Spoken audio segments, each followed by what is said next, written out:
ก็ดังชีวาพระ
ขอนอบน้อมต่อพระรัตนตรัยแก้วเจ้าสามประการ น้อมเอาคุณพระพุทธเจ้า คุณพระธรรมเจ้า คุณพระสังฆ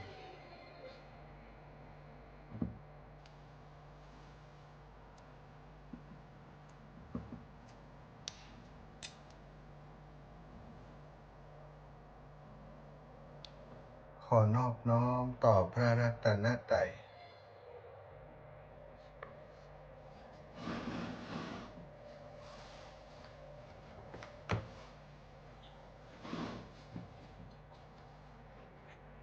ขอนอบน้อมต่อพระรัตนตรัย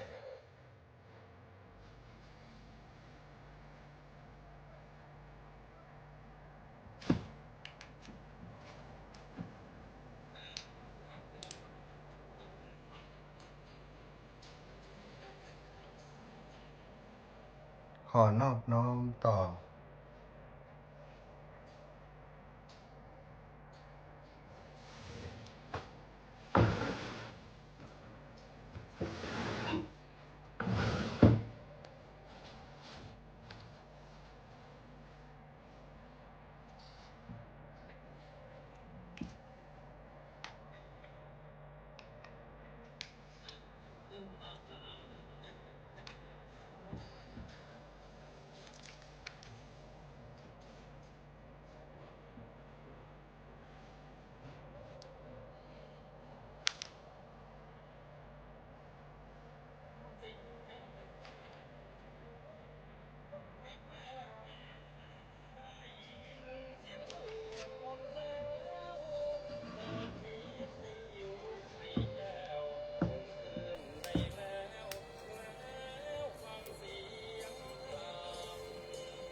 ขอนอบน้อมต่อพระรัตนตรัย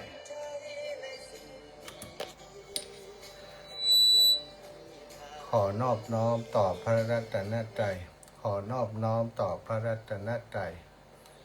แก้วเจ้าสามประการ น้อมเอาคุณพระพุทธเจ้า คุณพระธรรมเจ้า คุณพระสังฆเจ้า คุณพระอรหันตเจ้าอริยสงฆ์เจ้าจุตนจุองค์ได้เมตตาแผ่ปรมี มาปกเก่าเกศาปกห่มรักษาครูบาอาจารย์ พระมหาเถระ พระเถรานุเถระเพื่อนสหธรรมิกสหพรหมจารีทุกรูปทุกองค์ ปกห่มรักษาศรัทธาสาธุชนคนดีโยมพ่อโยมแม่ทั้งหลายที่ติดตามรับฟังรายการสารธรรม ยามดึกธรรมะก่อนนอน ตั้งสถานีวิทยุในเครือข่ายคลื่นสีขาวเพื่อชาวประชา ซึ่งออกอากาศจากวัดปากตังเจริญอำเภอดอยหล่อจังหวัดเชียงใหม่ ในเมตตาปารมีของครูบาอาจารย์ท่านพระครูอภิวัฒนวิกรมพอออกคลื่นสีขาวท่านอาจารย์ได้เมตตามอบเวลาในวันทุกวันอังคารเวลา2 ทุ่มถึง4 ทุ่มเพื่ออัตมาภาพดูแลรายการเพื่ออัตมาภาพพระมหาสมชาติชาตปัญโยวัดบรรพตสถิตรับผิดชอบดูแลรายการในช่วงเวลานี้ซึ่งที่ผ่านมาอาตมาภาพก็ได้แบ่งปันเวลาในช่วงนี้2 ชั่วโมงนี้แบ่งเป็นครึ่งละ1 ชั่วโมงเนาะคือกับครูบาอาจารย์หลายรูปหลายองค์ได้มาจัดรายการซึ่งต้นเดือนนั้นก็จะเป็นของท่านอาจารย์พระครูสุจินดันทกิจเจ้าคณะอำเภอสันติสุขวัดโป่งคำอำเภอสันติสุขจังหวัดน่านวันนี้ได้ประสานติดต่อไปท่านอาจารย์มีปัญหาเรื่องอะไรยังว่าอย่างไรอาจารย์เริ่มปิดเองปิดแล้วนะเดี๋ยวนี้นะจ้ะได้ประสานครูบาอาจารย์ไปแล้วแต่ก็คงจะติดในเรื่องของวันนี้เป็นวันมาฆบูชาวันพระใหญ่เนาะศรัทธาก็คงจะนำศรัทธาญาติโยมที่สัทธิวิหาริกของท่านอาจารย์ไปเวียนเทียนทำบุญฟังธรรมพระธรรมเทศนาเวียนเทียนที่วัดของท่านอาจารย์พระครูก็เลยมาได้เข้ารายการตัวเองมาตอบรับมาเนาะก็หู้กันโดยในว่าคงจะติดเรื่องของการทำกิจกรรมในวันนี้เพราะว่าเป็นวันสำคัญต่างพระพุทธศาสนาศรัทธาญาติโยมเข้ามาฟังธรรมที่วัดเข้ามาเวียนเทียนเข้ามาร่วมกิจกรรมต่างๆที่วัดครูบาอาจารย์ส่วนใหญ่ก็จะที่เป็นสมภารเจ้าอาวาสเนาะก็ส่วนใหญ่ก็จะบ่ว่างเข้ารายการในช่วงเวลานี้อย่างตอนหัวค่ำตะกี้มาเปิดปรากฏว่าครูบาอาจารย์ที่จะต้องรับผิดชอบจัดรายการที่จังหวัดลำปางของเฮามาได้เข้ารายการสักครั้งอาตมาภาพมอบเวลาช่วง 19 นาฬิกาถึง20 นาฬิกาให้กับครูบาอาจารย์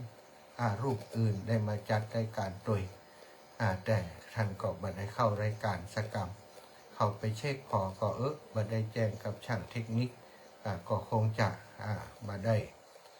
แจ้งบอกกันเป็นทางการเนาะก็เลยได้ต้องไปเชื่อม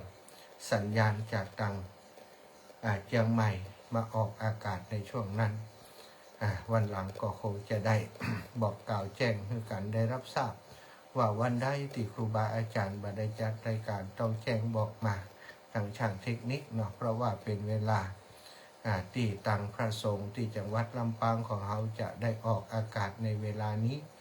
รูปนั้นบ่ว่างก็เปลี่ยนเป็นรูปนั้นรูปนี้บ่ว่างก็เป็นเปลี่ยนเป็นรูปอื่นสลับสับเปลี่ยนกันได้เนาะรักษาโอกาสรักษาพื้นที่รักษาเวลาอันมีค่าของสถานีเอาไว้คลื่นสีขาวของเราทำกันแบบนี้ศรัทธาญาติโยมวันใดอาตมาบัดได้เข้าก็จะแจ้งหรือว่าเสาะหาคนมาแต่งเราต้องรับผิดชอบในเวลาที่เราได้รับมอบหมายเวลาแต่ละชั่วโมงมีความหมายมีคุณค่าเนาะต่อศรัทธาอาตมามีความมั่นใจว่าศรัทธาที่เปิ่นฟังน้ำฟังธรรมเนี่ยเปิ่นก็อยากจะฟังตามปกติที่เคยฟังทุกวันวันใดบัดได้ฟังก็งอกก็เหงาวันใดบัดได้ฟังครูบาอาจารย์ตามที่บอกไว้เปิ่นก็รู้สึกผิดหวังอาตมาก็ขอแจ้งให้ทราบว่าทุกวันอังคารตอนนี้มอบให้กับพระครูอภิวัตนิรันดร์วัดสาราใจเปิ่นได้จัดรายการแต่งอาตมาก็จะจัดวันจันทร์19 นาฬิกาถึง20 นาฬิกาเนี่ยวันจันทร์แล้วก็วันจันทร์วันพฤหัสวันศุกร์วันเสาร์เนาะได้ถอนเวลาของตัวเก่าไปหลายวันเพื่อจะให้ครูบาอาจารย์รูปอื่นๆเป็นได้มาจัดรายการโดยกันวันนี้ทักทายกับศรัทธาญาติโยมอีป่ออีแม่ต่างหลายพี่น้องต่าง ทุกพื้นที่ทุกจังหวัดทุกอำเภอทุกตำบลทุกหมู่บ้านตีเปิดขึ้นรับฟังรายการอยู่ในขณะนี้รายการของเฮาได้ส่งไปถึงบ้านถึงจองของศรัทธาพี่น้องต่างหลายโดยความร่วมไม้ร่วมมือของสถานีวิทยุในเครือข่ายคลื่นสีขาวบอกว่าจะเป็นสถานีวิทยุบริการสาธารณะซึ่งส่วนใหญ่ ก็จะตั้งอยู่ตามวัดวาอารามต่างๆแล้วก็สถานีวิทยุชุมชนติดตั้งอยู่ในหน่วยงานองค์กรภาคประชาชนในพื้นที่ตำบลอำเภอต่างๆและสถานีวิทยุธุรกิจซึ่งเปิ่นใจประกอบธุรกิจแต่เปิ่นหันประโยชน์ในการที่มอบเวลาให้กับครูบาอาจารย์พระสงฆ์ผู้จัดรายการในคลื่นสีขาวหันว่ามันเกิดประโยชน์แก่ผู้ฟังในพื้นที่ของเปิ่นก็เหมือนกับว่าคืนกำไฮเป็นธรรมะไปให้ศรัทธาญาติโยมในพื้นที่ที่อุดหนุนธุรกิจของเปิ่นสินค้าผลิตภัณฑ์ของเปิ่น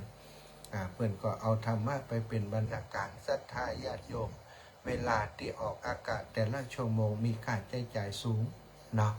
ออกแต่ละชั่วโมงของสถานีสถานการน้ำค่าไฟค่าอินเทอร์เน็ตค่าแอร์ของสถานีแล้วก็ค่าซึกหล่อกับอุปกรณ์ต่างๆตีเป็นชั่วโมงแล้วเปิ่นคิดชั่วโมงละหลายตังค์แต่เจ้าของธุรกิจต่างๆนั้นที่เปิ่นมอบเวลาให้กับครูบาอาจารย์คลื่นสีขาวบัดได้คิดการจ้างรางวัลบัดได้คิดตีเป็นตัวเลขเป็นเงินตราแต่อย่างใดคิดเพื่อความเสียสละเพื่อความเจริญงอกงามแห่งพระธรรมคำสอนของพระสัมมาสัมพุทธเจ้าความเจริญงอกงามความดีงามที่จะเกิดขึ้นกับศรัทธาญาติโยมผู้ฟังรายการเปิ่นเลยได้ เสียสละทรัพย์ของบริษัทส่วนตัวของตันคือกับสถานีวิทยุเปิ่นได้ออกอากาศรายการธรรมะอาตมาภาพอยากจะอีปออีแม่ต่างหลายที่ฟังรายการจากสถานีของเปิ่น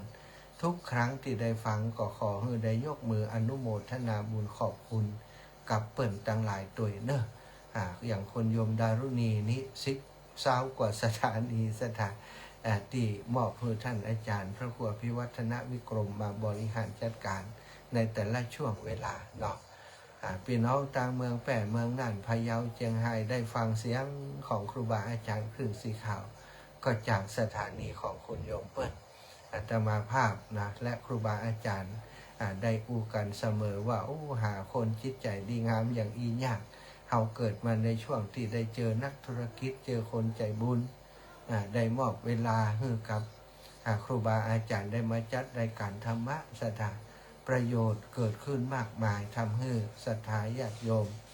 อีปออีแม่ต่างหลายในทุกพื้นที่ได้รับฟังธรรมจากพระสงฆ์องค์สังฆเจ้าแต่ละที่แต่ละแห่งแต่ละตนละองค์ก็มีความรู้มีความสามารถมีวิธีการในการนำเสนอที่แตกต่างกันบางรูปบางองค์ก็ออกมาในรูปของธรรมะที่ละเอียดลึกซึ้งบางรูปบางองค์ก็เป็นธรรมะในด้านของการพัฒนาในด้านของการดูแลสุขภาพสมุนไพรต่างๆบางรูปบางองค์ก็ถนัดที่จะนำเรื่องราวในพระไตรปิฎกมาขยายความมาตีความมาบอกมากล่าวบางรูปบางองค์เปิ่นก็ได้สนใจนำเรื่องเล่าเรื่องต่างๆที่อยู่ในกัมปีพุทธศาสนาพระสุตตันตปิฎกเอามาขยายความเอามามาจาเนาะศรัทธาซึ่งสร้างศรัทธาประสาทะให้เกิดกับศรัทธาญาติโยมทั้งหลายได้เข้าใจธรรมะที่ลึกซึ้งยิ่งขึ้นหรือว่าได้มีข้อคิดสะกิดเตือนใจทำให้เราได้มองหันว่าชีวิตนี้ตามคติของพระพุทธศาสนาเป็นอย่างนี้นี่เองเฮาท่านเจ้าทั้งหลายบ่ควรที่จะปล่อยตัวไปใจไปตามอำนาจของกิเลสฝ่ายต่ำต่างๆเพราะการปล่อยตัวปล่อยใจไปตามอำนาจของกิเลสต่างๆจะทำให้ชีวิตของเฮามีแต่ความทุกข์ความระทมความขมขื่นเกิดขึ้นกับตัวเฮาและคนในครอบครัวผู้เกี่ยวข้องต่างหลายศรัทธาญาติโยมวันนี้เป็นวันสำคัญอย่างยิ่งเป็นวันสำคัญ1 ใน 3 วันสำคัญตั้งพระพุทธศาสนา เป็นวันตั้งวันสำคัญในพระพุทธศาสนาก็มีอยู่ 3-4 วันสถานปัจจุบันนี้สงเคราะห์เป็น4 วันเมื่อก่อนเพิ่นว่า3 วันเองนะก็คือวันที่พระพุทธเจ้าประสูติตรัสรู้ปรินิพพานอันชื่อเรียกว่าวิสาขบูชาต่อมาก็เป็นวันอาสาฬหบูชาวันที่พระพุทธเจ้าทรงแสดงพระธรรมจักรกับปวัตนสูตรแล้วมีคนเข้าใจธรรมมีพระสงฆ์เกิดขึ้นในพระพุทธศาสนามีคนเปล่งวาจาถึงพระพุทธเจ้าพระธรรมเป็นสรณะสถานเท่ากับว่ามีพระสงฆ์ผู้ปฏิบัติตามพระพุทธเจ้าเกิดขึ้นเข้าใจธรรมะของพระพุทธเจ้าก็ถือว่ามีเป็นการประสบความสำเร็จขั้นแรกของพระพุทธเจ้าพระพุทธองค์เริ่มนับหนึ่งก่อนนะสถานมีอยู่5 องค์ปัญจวัคคีย์5 องค์แต่นับหนึ่งก็คือคนที่มีดวงตาหันธรรมของพระพุทธเจ้ามีหนึ่งเดียวและได้กล่าวคำขอบรรพชาอุปสมบทสถานมีพระสงฆ์เกิดขึ้นแล้วในโลกวันอาสาฬหบูชาเป็นวันพระสงฆ์วันวิสาขบูชาเป็นวันพระพุทธแล้วก็วันมาฆบูชานี้ถือว่าเป็นวันของพระธรรมทำไมถือว่าเป็นวันของพระธรรมทำไมบ่ถือเอาวันอาสาฬหบูชาที่พระพุทธเจ้าแสดงธรรมเป็นครั้งแรกเป็นวันพระธรรมเนื่องจากว่าวันที่วันมาฆบูชานี้เป็นวันที่พระพุทธเจ้าทรงประกาศหลักการหรือว่าประกาศการประกาศของอุดมการณ์ทางพระพุทธศาสนาอันเป็นหลักธรรมคำสอนของพระพุทธเจ้าทั้งหลายศรัทธาอิปอิแม่ทั้งหลายก็คงจะได้ฟังช่วงวัน2 วันที่ผ่านมาก็ซ้ำแล้วซ้ำแหมซ้ำแล้วซ้ำแหมเรื่องอย่างอาจารย์ซ้ำแล้วซ้ำแหมก็คือเรื่องที่ครูบาอาจารย์ได้นำข้อธรรมหรือว่าโอวาทปาติโมกข์ที่พระพุทธเจ้าทรงแสดงมามาจ้ามาในรายการหลายรูปหลายองค์ก็นำเสนอกันนำมามาจามาถ่ายทอดให้ศรัทธาญาติโยมได้รับฟังตามที่ท่านได้ศึกษาห้ำเห็นมาอาตมาได้ฟังครูบาอาจารย์บางครั้งบางทีก็ตรงนี้อย่างที่ครูบาอาจารย์ว่าแต่เราได้ลืมตรงนี้ไปก็ได้จดจำเพื่อจะนำเสนอในครั้งต่อไปคราวต่อไป แต่โดยส่วนใหญ่ครูบาอาจารย์ก็จะกล่าวถึงหัวใจสำคัญของโอวาทปาติโมกข์ซึ่งก็คือการบทำบาปทั้งปวงการทำกุศลยังกุศลให้ถึงพร้อมหรือว่าการทำบุญทำกุศลนั่นเองแล้วก็การทำจิตให้สะอาดผ่องใส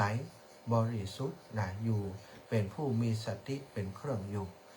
นี่ศรัทธาญาติโยม3 อย่างนี้ถือว่าเป็นหลักการทีนี้ในโอวาทปาติโมกข์นั้นสถานพระพุทธเจ้าก็ไม่ได้แสดงแต่หลักการแสดงอุดมการแสดงหลักการแสดงวิธีการพระพุทธเจ้าทุกพระองค์เมื่อครบวาระที่จะแสดงธรรมแบบนี้ก็จะแสดงธรรมแบบนี้ให้กับสาวกทั้งหลายเป็นการประกาศสัจธรรมประกาศการทำงานวิธีการทำงานในพระพุทธศาสนาให้ชาวพุทธทั้งหลายได้เข้าใจว่าการเป็นชาวพุทธนั้นมีหน้าที่จะต้องทำอย่างใดอันนี้คือสิ่งที่สำคัญที่สุดศรัทธาญาติโยมถือว่าเป็นหัวใจของการเผยแผ่พระพุทธศาสนาก็ว่าได้การเผยแผ่พระพุทธศาสนาเขาต้องมีอุดมการณ์ก่อนอุดมการณ์เป็นเบื้องต้น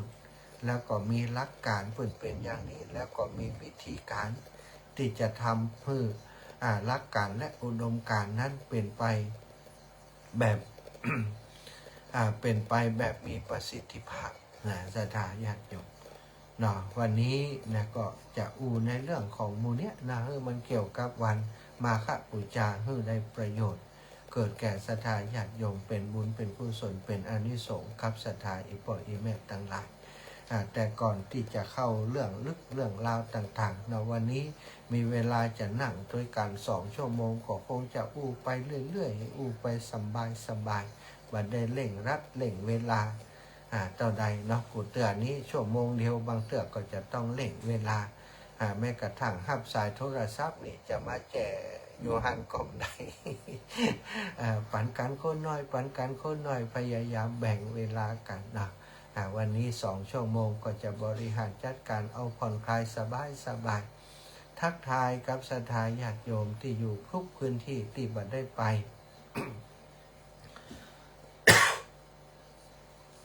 ที่บัดได้ไปเวียนเทียนบัดได้ไปทำกิจกรรมที่นอกบ้านเพราะยังบัดได้ไปทำตั้งแต่เจ้าและท่านอาจารย์เนื่องจากว่าคนเฒ่าคนแก่บัดสะดวกที่จะไปวัดบ่อยๆมันบ่มีไผไปส่งไปตอนเจ้าครูบาอาจารย์หลายวัดหลายวาเพิ่งก็ปาทำกิจกรรมเนาะทำฮือทานแล้วก็หักษาศีลแล้วก็ฟังธรรมเสร็จจากนั้นเพิ่งก็ปาเวียนเทียนเนี่ยศรัทธาเวียนเทียนเป็นที่เรียบร้อยก็ถือว่าจบสิ้นสำหรับพิธีกรรมพิธีการในการทำเวียนเทียนในวันสำคัญทางพระพุทธศาสนาตอนค่ำตอนแรงจะไปเนอะก็ลำบากในการเดินทางไม่ได้ไปด้วยเปิดแต่ละอ่อนเขาลูกๆร้านนะที่เปิดสะดวกขับรถเองได้นะหรือว่าเดินไปเองสะดวกเปิดก็จะไปในช่วงกลางค่ำกลางคืนก็ได้บรรยากาศอีกอย่างหนึ่งสถานทำไมถึงเรียกว่าได้บรรยากาศอีกอย่างหนึ่งเพราะกลางคืนนี่มัน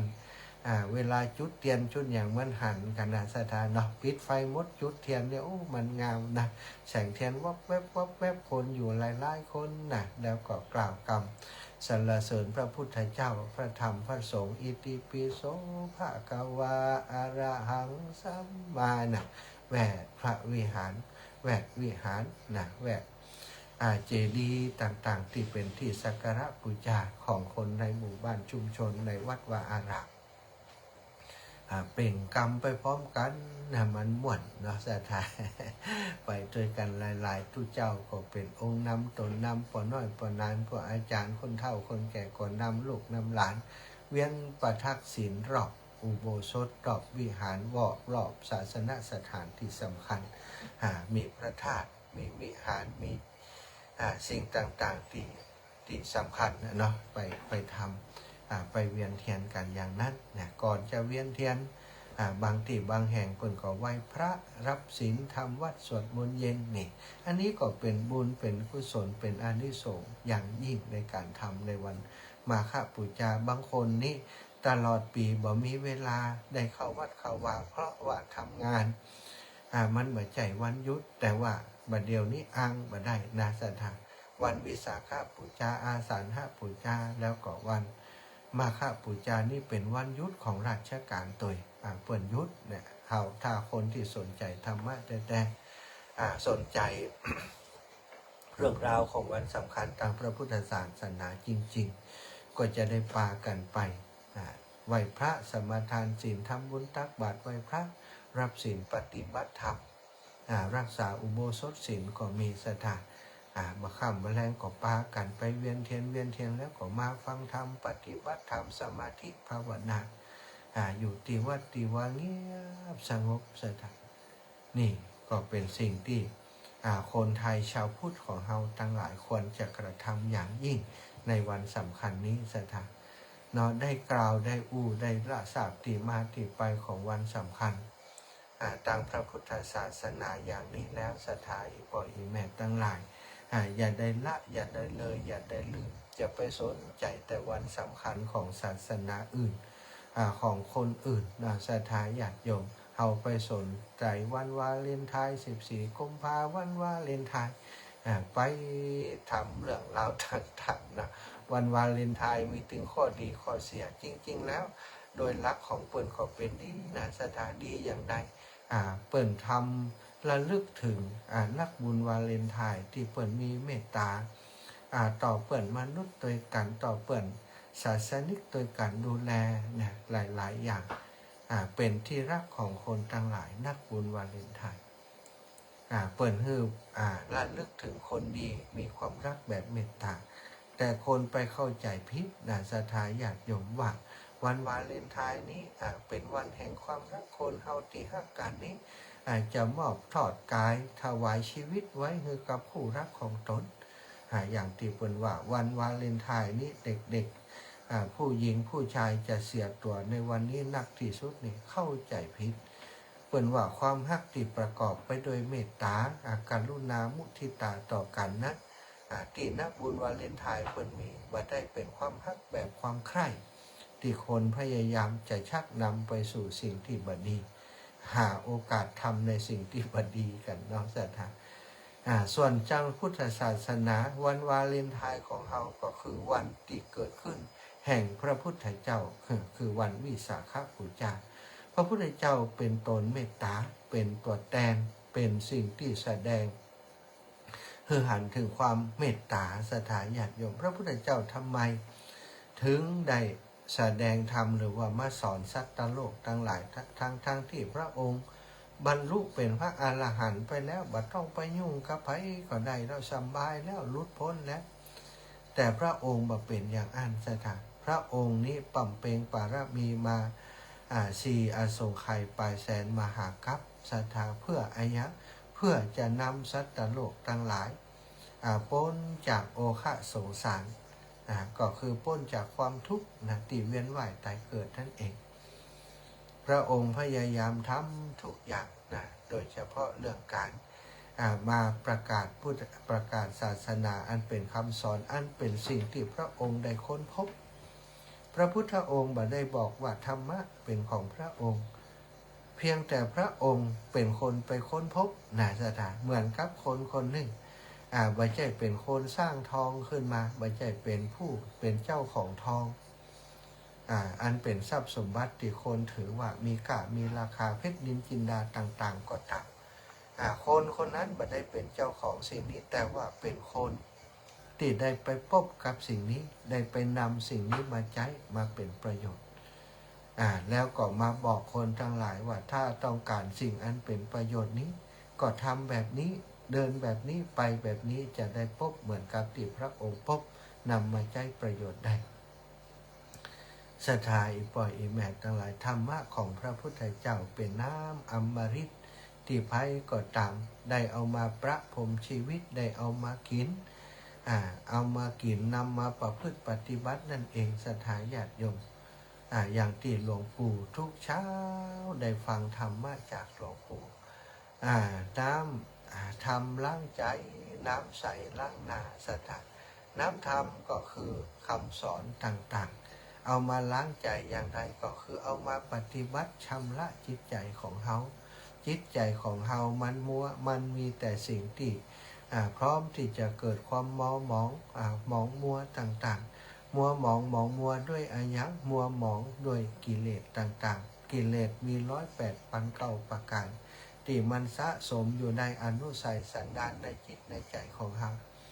สะสมมาเมื่อนานศรัทธาญาติโยมถ้าบ่มีไอ้อย่างไปขจัดเหมือนกับคราบน้ำมันที่มันติดรถติดราใจเมินเข้าก็ยิ่งติดนักยิ่งสะสมนักก็จะต้องหาไอ้อย่างมาคอยกำจัดน้ำเปล่าบ่ได้ล้างบ่ออกก็ต้องเป็นน้ำยาที่สามารถขจัดออกไปให้ได้ของพระพุทธองค์ธรรมะของพระพุทธเจ้ามีหลายระดับเปรียบเสมือนน้ำธรรมดาก็มีเปรียบเสมือนน้ำที่ประกอบด้วยน้ำยาคุณภาพปานกลางคุณภาพสูงสุดคุณภาพสูงสุดนี่มีหลายระดับคำสอนของพระพุทธองค์ที่จะเอามาขจัดสิ่งที่มัวมองหรือว่ากิเลสเครื่องเศร้าหมองต่างๆที่เกิดขึ้นในจิตในใจของเราแต่ศรัทธาญาติโยม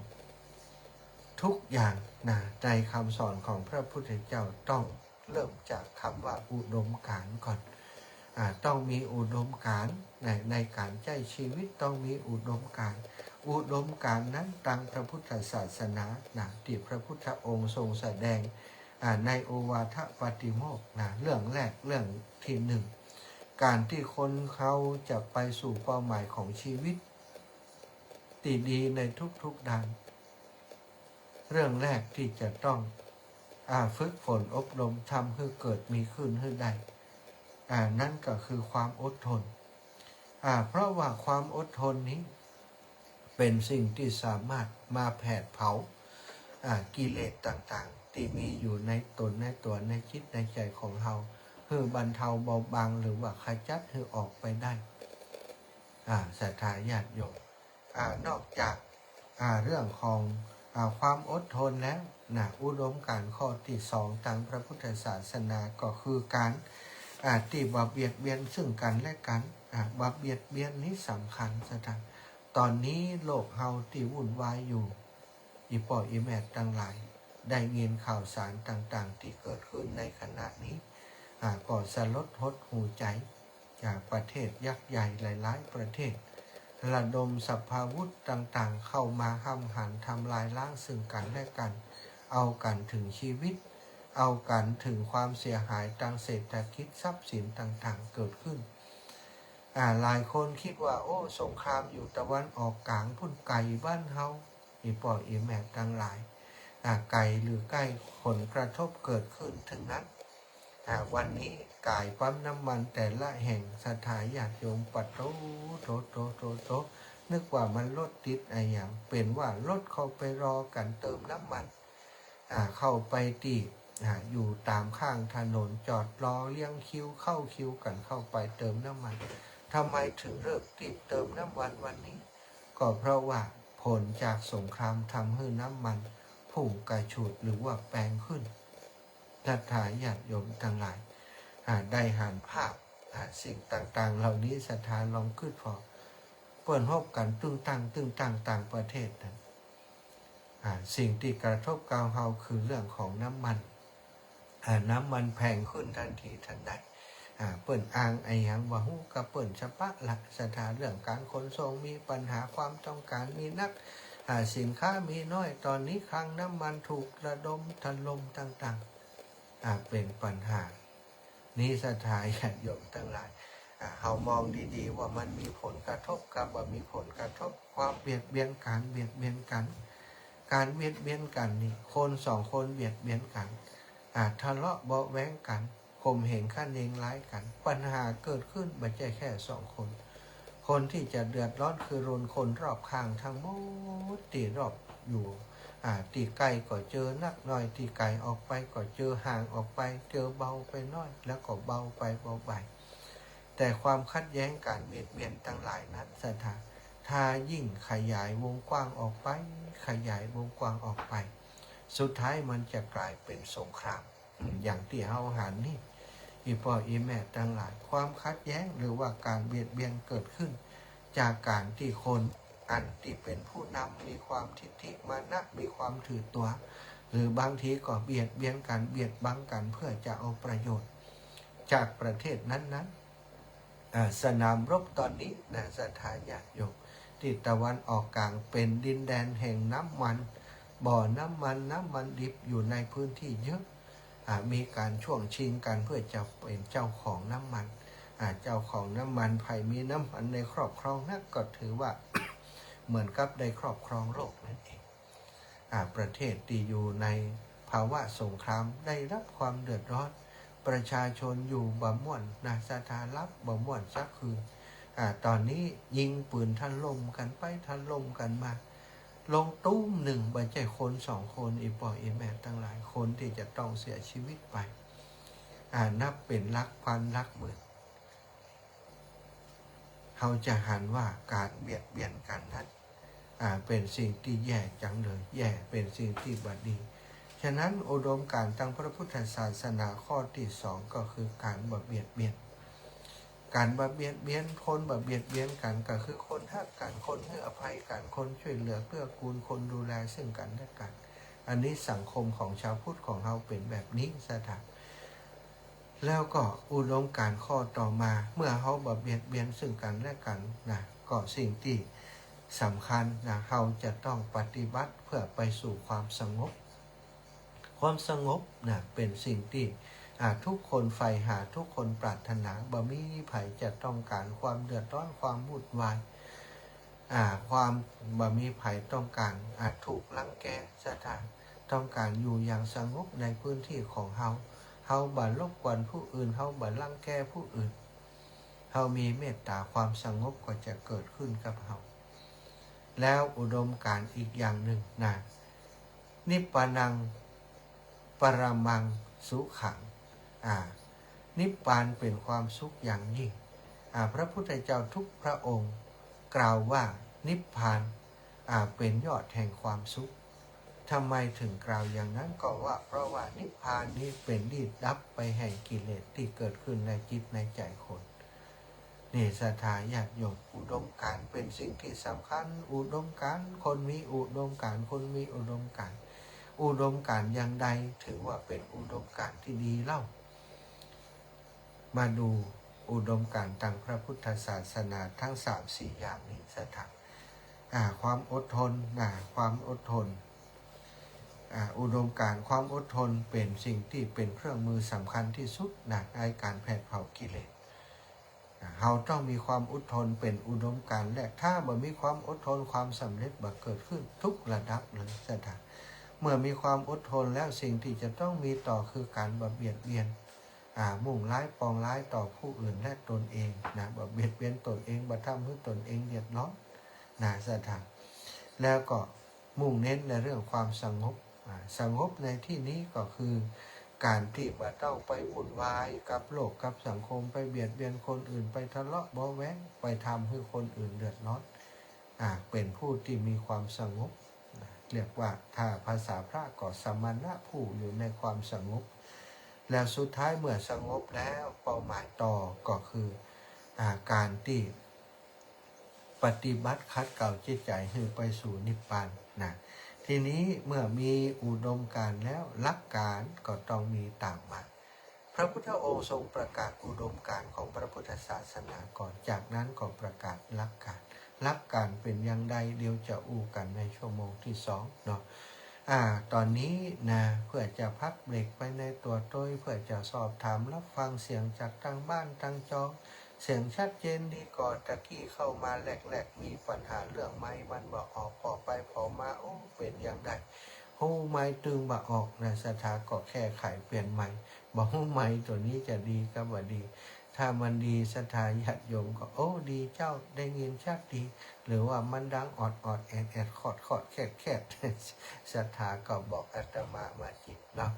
เอาละเปิดสายให้ศรัทธาญาติโยมเขาโทรเข้ามาก่อนแล้วกัน0808844173 0808844173ศรัทธาโทรเข้ามาอู้มาจ้ามาสนทนากันรับฟังจากที่ไหนชื่ออายังฟังจากที่ไหนสถานีใดเป็นการประกาศให้เจ้าของสถานีเพิ่นได้รับรู้เป็นการขอบคุณเพิ่นไปในตัวเป็นการเช็คสัญญาณว่าฟังแล้วมันชัดเจนดีกว่าจ้าบ่ชัดเจนเพิ่นจะได้แก้ไขแม้กระทั่งเสียงของอาตมาตะกี้ท่านสามเณรรับฟังแล้วเพิ่นบอกว่าอาจารย์ลืมปิดเพลงครับอาตมาก็พอคอมพิวเตอร์ของตัวเก่าหันก่อนแล้วนะปิดไปก่อนแล้วแต่ว่าเสียงที่เพิ่นได้ยินมันดีเลย์สถานมันก็เลยยังได้ยินไปถึงเพิ่นอยู่เนาะเจริญปอนโยแม่บัวพัดกุลันเจ้าแม่ชัดเจนดีวันนี้นะชัดเจนดีกะโอ้ดีมากวันนี้แม่จะบุญหลายต่อวันนี้นะโอ้อย่างใดพ่อจ้ะพ่อที่วัดบ้านเฮานี่ทีแพน400เนาะโอ้อยู่บ้านไอ้หัวหัวมาขายวางจนแม่ซื้อมาตีถุงแม่ปัดปล่อยห้อยหมดถุงอ่ะโอ้บุญตาบุญมันบุญก่อนจะบอกว่าเนี่ยพอป้าหัวมาขายวันฉีดพอดีว่ะโอ้บุญของหอยเนาะ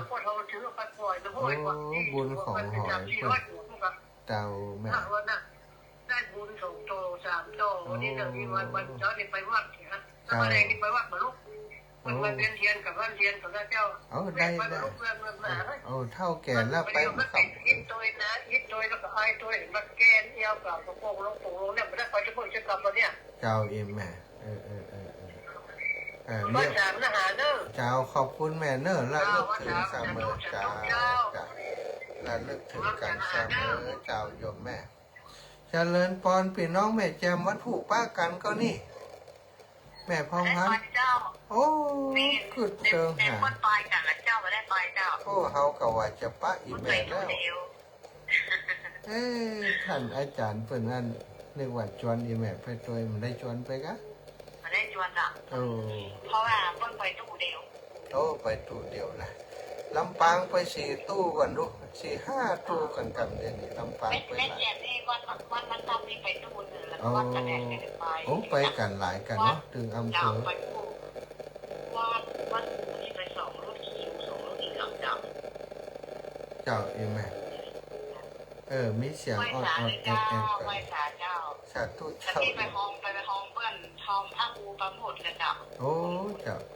เจ้า วันนี้ก็มีวัดพระธาตุ เจ้า หลว เอง ง พ่อ แม่ เขิน อื ก็มี ม หกเปง เจ้าแม่สาธุนะแม่เนอะ เจ้าไหว้ศาลเจ้า สาธุเจ้าสตามีเสียงได้ยินโคตรติดอันสถานีนี่หรือไม่บ่ฮู้เด้อสตาเสียงดังไปทั้งพุ่นก่อนเจริญพรอีป่อมันเสียงไอ้ยังอดเ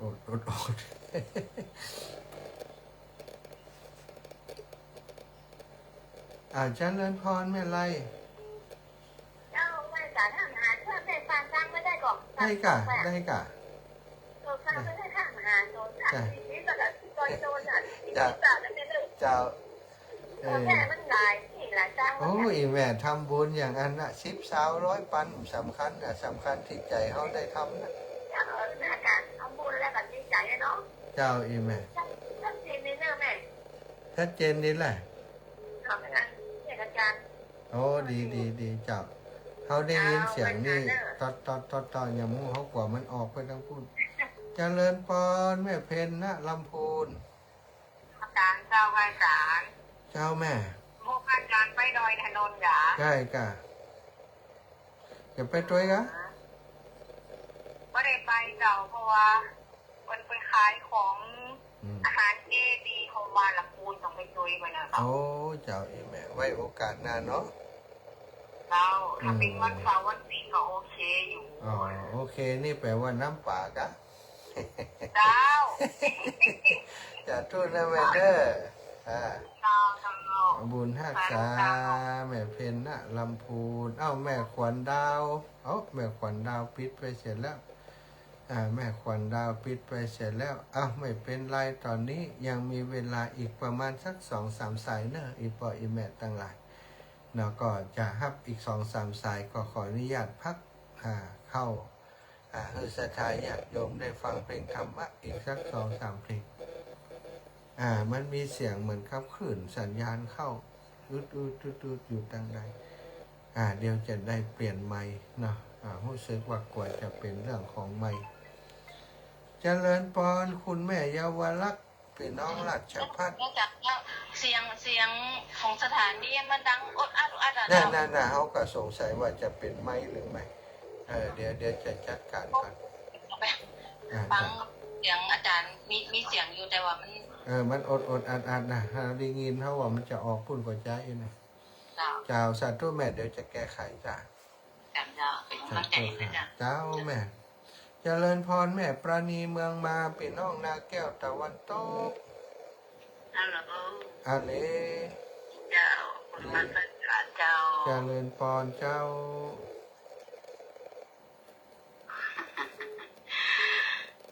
ได้ยินเจ็ดทีแล้ววันนี้ นี่แหละแต่เอาได้ยินเสียงยากาโจนี่ออกที่เขียงนี่โชเดี๋ยวจะแก้ไขครับ มันนั่นยายได้โอนสตางค์ไปแล้วเรียบร้อย เรี แล้ ยว บร้อยแล้วปักต้นคือเรียบร้อยแล้วการลำปาง2 ต้นใหญ่ๆบะเล็กบะเล่นพระป่าเฮาเจ้าวันนี้เอาไปปักต้นถวายหลวงปู่เจ้าสาธุนาอีแม่นะ เจ้า บุญหักษาพี่น้องจากเมืองลิโยมป่อพี่น้องเมืองลิ ครับ ชัดเจนดีกว่าหา มันตอนนี้มันอุดอัด น่ามันอดแต่เดี๋ยวปิดเที่ยงก่อนเดี๋ยวเข้าเพลงแล้วก็จะแก้ไขนะครับ จ้ะตอนนี้แก้ไขมันได้จ้ะจัดการก่อน ครับ เจริญพรแม่ย่าแก้วกันทะวัง ไปก่อนน่ะ ไว้จ่าเด้อ จะไปบนดอยได้เพิ่นก่อนน่ะ เล็กบอยเนี่ยเหรอ โอ้บัดนี้ไปย่ายางบรรลุแหมแล้ว ขึ้นดอยมาลูกอะ เป็นดอยบรรลุแล้วทุกลูกเอ้ยเจ้าจะสาธุ ลูกเลยเด้อ เจ้าโยมแม่แม่ แม่มอมอินแก้วตันวงเอาสายสุดท้ายเนอะเจริญปอนแม่ย่ามอม เจ้าไม่สา จ้ะ แม่ก็จะการว่าอวด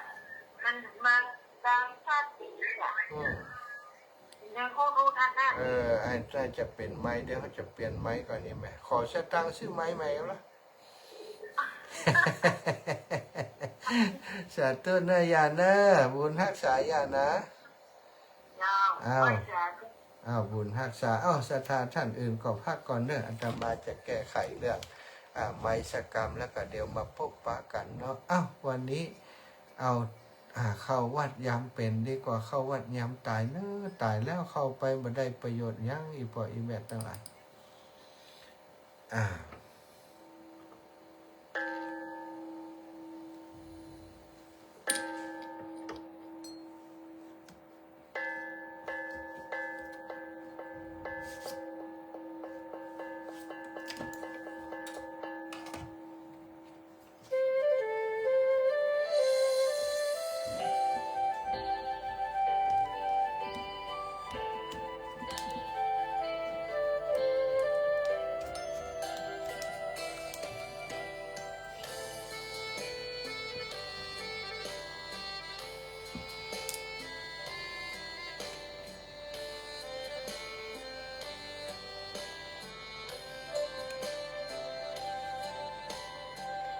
ได้เกิดเป็นคนนั้นยากจริงนะ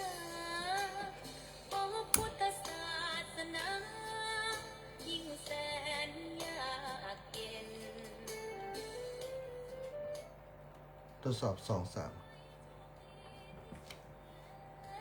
มีแก้วสามดวงงามเด่น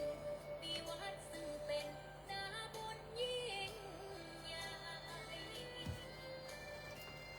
มีศาสนาพุทธประจำชาติไทยอยากหล่ออยากสวยเรารักษาศีลอยากมีอันจะกินต้อง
ำบุญ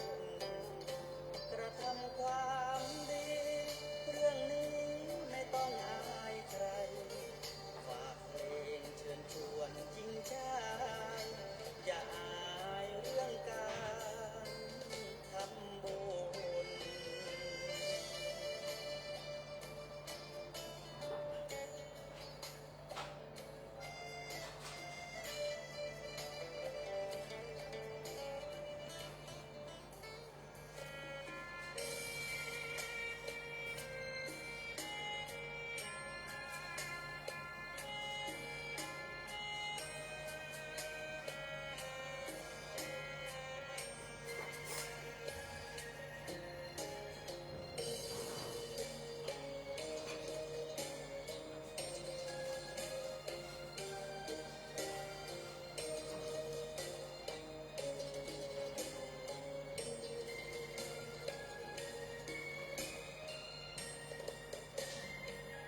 ดอกบัวดอกหนึ่งตรึงใจไว้เพื่อบูชาแด่องค์พระศาสดาสัมมาสัมพุทธเจ้ามีความงามเงียบไม่เปรียบเทียบเขาเทียบเราใครมองไม่งามช่างเขาแต่เจ้า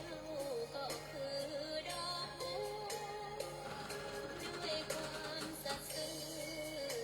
ยึดถือความดีเป็นหลักใครรักไม่รักก็ไม่จงรักมองเมื่อโผล่พ้นน้ำก็เห็นความงามในตัวไม่ยึดติดในตมชั่วขอเป็นดอกบัวดอกเดียวใครไม่มองว่าบัวงามเด่น แต่บัวก็เป็นดอกบัวทุกวันอย่างนี้ไม่อยากเด่นดังแต่มุ่งหวังในทางเด่นดีเกิดมาเพื่อสร้างบารมีถวายชีพนี้บูชาดอกบัวดอกน้อยเฝ้าคอยคนที่ใจบุญ มาโอบเอื้อเกื้อกูลรู้ค่าของบุญเก็บบัวขึ้นมาเพื่อสร้างความดีและสร้างบารมีดังว่าใช้ดอกบัวนี้บูชาพระสัมมาสัมพุทธเจ้า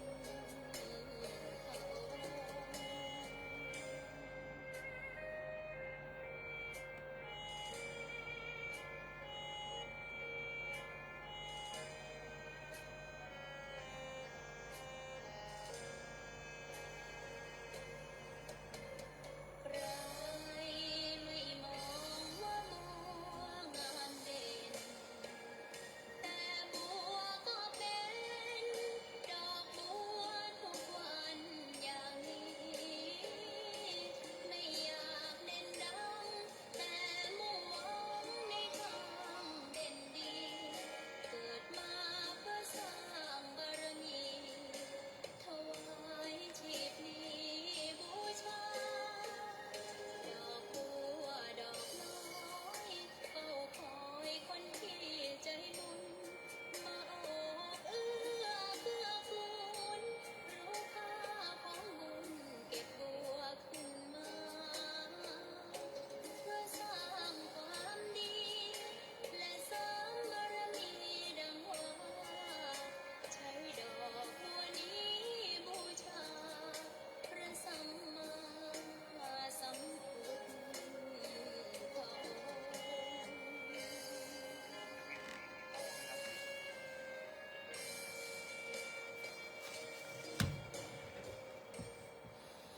เจ้า ศรัทธาญาติโยมตั้งหลายจบไป2-3เพลงกันเนาะ พอได้ภาคเสียงนะสาเหตุที่ศรัทธาญาติโยมได้ฟังหลายเพลงก็เพราะว่า จะได้พักผ่อนเสียงพักเบรกเสียงของตัวเก่าพ่อมเนื่องจากว่าวันนี้ใจเสียงมานักพอสมควร ในงานยกจ่อฟ้ายกจ่อฟ้าที่วัดม่อนจอมพอนะแล้วก็งานส่งน้ำพระธาตุที่ม่อนจอมพออาตมาภาพแล้วก็ตุลุงแดงท่านพระครูชลทานพิทักษ์ได้ไปช่วยเหลือเติมหลวงปู่เนาะได้ไปเป็นโฆษกเป็นพิธีกรช่วยกันอู้กันจานะกับศรัทธาญาติโยมที่ไปร่วมงานเพื่อจะบรรยากาศการทำพิธีกรรมต่างๆเป็นไปด้วยความเรียบร้อยวันนี้ก็ได้พบปะกับศรัทธาอีปออีแม่ตั้งหลายเยอะมากหน้าหลายตาเนาะที่ไปพี่น้องตังเมืองงาวนะโยมแม่ครูอารีพันธ์ศรีวิริยะใหม่โยมแม่ถึงบ้านแล้วโทรมาบอกว่าอีแม่ถึงบ้านแล้วเนอะทุกลูก ดีใจอีแม่ถึงบ้านจัดเร็วเหมือนกันเนาะเพราะว่าออกจากเวียงป่าเป้าตัดเข้าวังเหนือแล้วก็ออก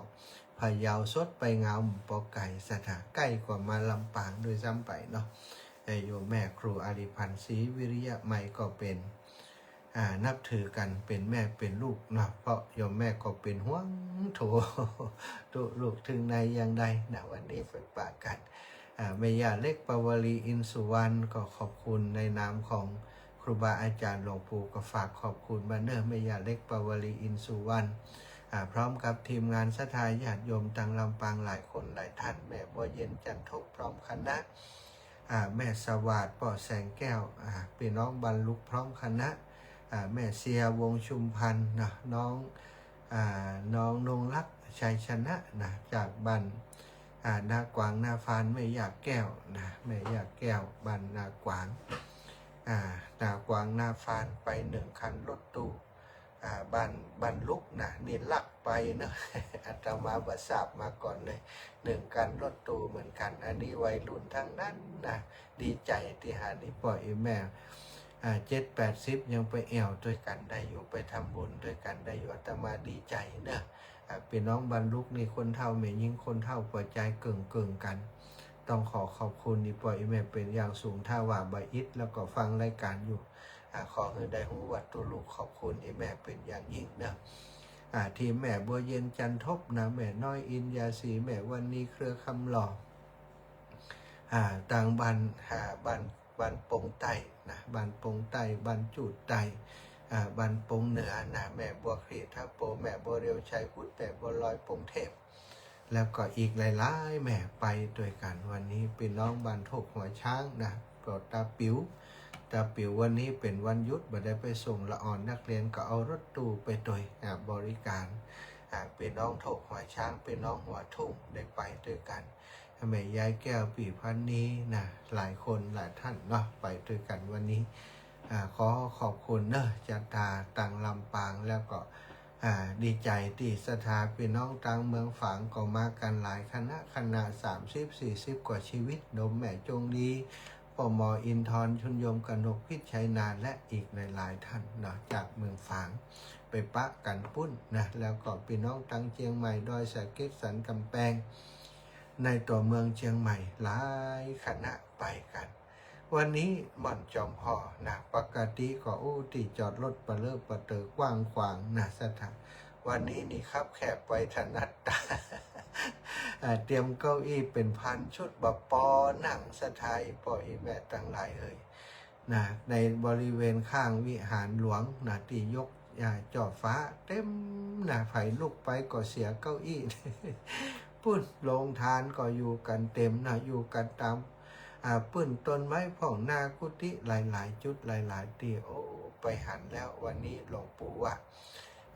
บัดตันแล้วจะไปเสาะเก้าอี้กับบัดตันแล้วนะ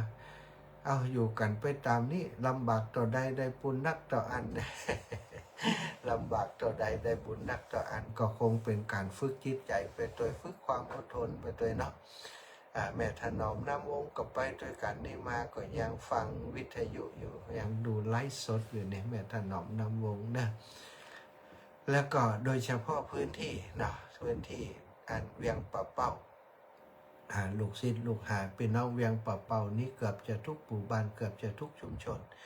ทางที่วันนี้นะแต่ละวัดแต่ละวาหลายวัดเพิ่นก็มีส่งน้ำพระธาตุตรงกันนะแต่ศรัทธาก็ได้ไปหันความสำคัญของม่อนจอมพอที่มีการยกจ่อฟ้าวันนี้นะไปร่วมบุญกันเอาหงตาลไปช่วยเอาหงตาลไปช่วยนำปัจจัยไปถวายสมทบรวมในกองบุญกองกุศลเป็นเจ้าภาพเจ้าฟ้าเฮอกับหลวงปู่อาตมาหันแล้วก็ชื่นใจศรัทธาญาติโยมได้ไปหันพลังบุญของคลื่นสีขาวพลังบุญของศรัทธาญาติโยมที่ศรัทธาเลื่อมใสในปฏิปทาของหลวงปู่พระครูปฏิพันธ์ธรรมทินนะที่หลวงปู่เป็นพระสงฆ์องค์สังฆเจ้าตนเมตตานะได้พัฒนาได้ร่วมกิจกรรมกับครูบาอาจารย์ขึ้นสีขาวของเฮามาตั้งแต่ต้นสถายปล่อยแม่ตั้งหลายท่านก็ถือว่าเป็นกำลังหลักกำลังสำคัญของทีมนะทีมเผยแผ่ในนามของคลื่นสีขาวหลวงปู่ก็ถือว่าเป็นผู้รักผู้ใหญ่เป็นที่ปรึกษาเป็นผู้ที่คอยประคับประคองพระลูกพระหลานในการทำงานในพื้นที่ของคลื่นสีขาวทำให้เป็นที่ยอมรับของคนทั้งหลายนะศรัทธาญาติโยมก็เช่นเดียวกันเนาะเฮายอมรับเฮานับถือปฏิปทาความเสียสละของหลวงปู่วันนี้ได้ไปแสดงออกถึงความกตัญญูที่มีต่อครูบาอาจารย์ได้ฟังน้ำฟังธรรมจากหลวงปู่ได้มีกำลังใจในการใช้ชีวิตแต่ละวันจากหลวงปู่เฮาวันนี้ไปแสดงออกถึงความกตัญญูที่มีต่อครูบาอาจารย์พระผู้เฒ่า พระผู้เฒ่าผู้แก่ของเฮาอายุเกือบจะ80แล้วอีพ่ออีแม่ทั้งหลาย80เมื่อใดนี่ออกเหรียญแน่นอนนะลุ้น ลุ้นถึงเปิ่นถึงตัวลุ้นให้ตัวเก่าอายุถึงนี่ถึง60 70เนาะลุ้นหลวงปู่ได้80ก็อีก2ปีหลวงปู่ก็80แล้ว80ก็จะได้ทำเหรียญที่ระลึกสักครั้งหนึ่งเพื่อจะเอาไว้เป็นที่ระลึกเป็นที่สักการะเคารพบูชาของลูกๆหลานๆลูกศิษย์ลูกหาเนาะวันนี้ได้พบปะกับหลายคนหลายท่านศรัทธาอีปล่อยอีแม่ทั้งหลายได้ถวายปัจจัยร่วมบุญกับอาตมาเรื่องของการสร้างสถานีก็ดีเรื่องของการทำบุญไปพระป่าที่จะมีขึ้นในที่ดอยอินทนนท์ในวันพรุ่งนี้ที่เปิ่นจะสร้างสถูปเจดีย์พระธาตุพระมหาธาตุเจดีย์ที่ดอยอินทนนท์ซึ่งจะสร้างเป็นองค์ที่3องค์แรกนั้นณพระเมธานีดลสร้างเฉลิมพระเกียรติพระบาทสมเด็จพระเจ้าอยู่หัวรัชกาลที่9พระชนกนาถเมื่อปี 2530องค์ที่2เรียกชื่อว่าณพระพลภูมิศิริสร้างเมื่อปี 2535เฉลิมพระเกียรติพระพันปีหลวงพระนางเจ้าพระบรมราชินีนาถในรัชกาลที่9แล้วก็องค์นี้ก็คงจะเป็นองค์ที่สร้างเพื่อเฉลิมพระเกียรติในพระเจ้าอยู่หัวรัชกาลที่10ของเขาศรัทธาญาติโยมเป็นโอกาสดีเป็นจังหวะชีวิตดีๆของพี่น้องหมู่เฮาเจ้าค่ะทั้งหลายที่ครูบาอาจารย์ใหญ่ของเฮาก็คือท่านผอ.คลื่นสีขาวได้ไปเป็นคณะทำงานคณะกรรมการในการขับเคลื่อนการระดมทุนในเบื้องต้นในกองทุนแรกนี้คือกับโครงการนี้ร่วมกับพระครูบาอาจารย์พระสงฆ์องค์สังฆเจ้าคณะปกครองในพื้นที่หลวงพ่อเจ้าคณะอำเภอแม่แจ่มหลวงพ่อเจ้าคณะอำเภอจอมตองหลวงพ่อเจ้าคณะอำเภอแม่วางและหลวงพ่อเจ้าคณะอำเภอดอยหล่อพร้อมคณะสงฆ์พระมหาเถระทั้งหลายที่อุปถัมภ์โครงการนี้พร้อมกับเจ้าหน้าที่ผู้ที่ดูแลส่วนของคณะกรรมการบริหารพระมหาธาตุเจดีย์ณพระเมธานีดลณพระพลภูมิศิริได้เป็นคณะทำงานขับเคลื่อนงานในส่วนราชการพร้อมกับกองทัพอากาศที่เป็นเจ้าของสถานที่เจ้าของโครงการนี้อย่างแท้จริงทางกองทัพอากาศก็มีการประชุมกันที่กองทัพอากาศที่ดอนเมืองศรัทธาญาติโยมเมื่อวันก่อนอาจารย์หันภาพอาตมาหันภาพที่เป็นประชุมกัน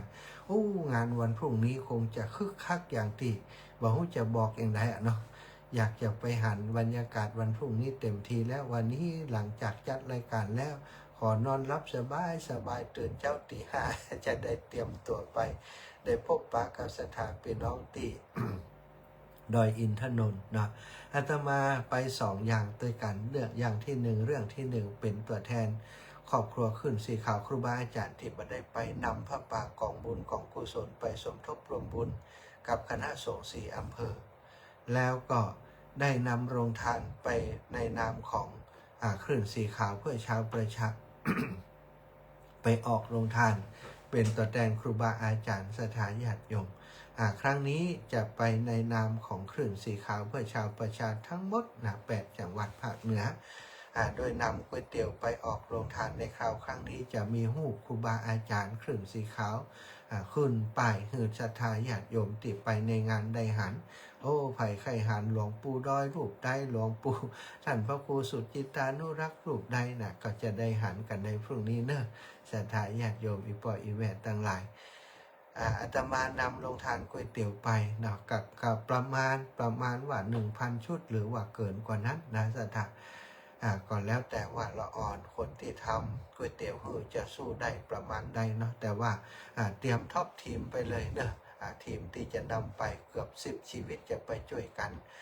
ปรุงแล้วก็จะไปช่วยกันเสิร์ฟดูแลพี่น้องทั้งหลายนอกจากโรงทานของอาตมาภาพแล้วก็ยังมีโรงทานของส่วนราชการต่างๆของอำเภอต่างๆดึงของพระสงฆ์องค์สังฆเจ้าศรัทธาหัววัดต่างๆที่จะนำไปเอาไปกันเยอะอยู่เหมือนกันศรัทธาญาติโยมแต่จะไปลืมนะอีปอยอีแม่ไปที่ไหนทุกครั้งทุกที่เฮาจะไปหวังน้ำบ่อหน้าบางเถื่อบางทีกับเข้ากับปลาเนาะเปิ่นก็เอาเฮาก็เอามันคนวุ่นวายกันทื่อถือเดินเข้าไปก็บ่ถึงคนมันหลาย